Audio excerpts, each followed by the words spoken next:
So you're renting. You want to like tip your toe into the market, but not. You want to own a house, but you're not sure. It's super intimidating.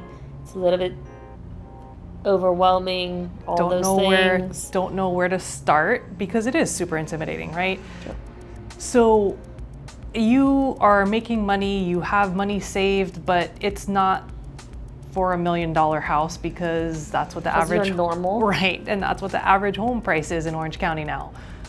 But you have to think about, okay, can I get into a townhouse that has like a little patio for your dog and maybe then just have it be a starting point.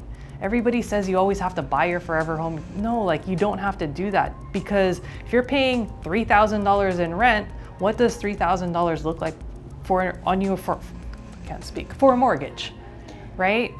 So I think the first thing you need to do is have a conversation with us. We'll set you up with a lender. And I'll stop right there because I think there's a lot of people who are like, a lender, like, oh, it's too serious. But the people that we work with are similar to us, I think, in the way that they come at the business, in that they are also wanting to be advisors and consultants more than they are wanting to be salespeople.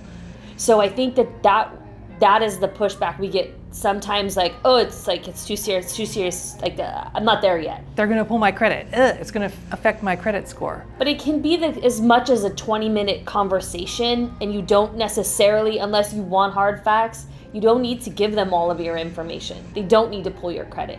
They just need to know a few basic things in order to give you an idea of what you can afford, but also can put you along a path to get where you're trying to go. Right, because most people aren't ready the first time they talk to a lender.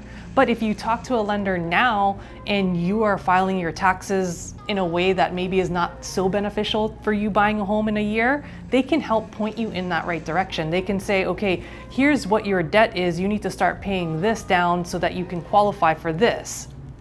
And tell you what that payment will look like, and you can figure out if you're comfortable with that payment. And two things about that. One, we don't need to know any of that information. Correct.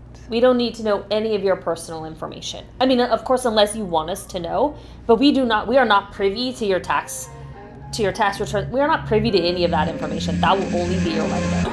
And then secondly, I think that you just have to take it a little piece at a time.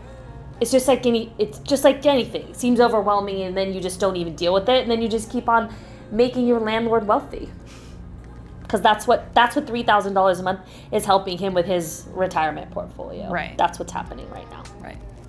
Yeah. So I think talk to the lender, get a general idea of what the payment looks like at what you think you want to buy, and maybe you look at that payment and you go 2 or 3 months and you put that money away and say, oh yeah, I can make that payment. I am comfortable with that.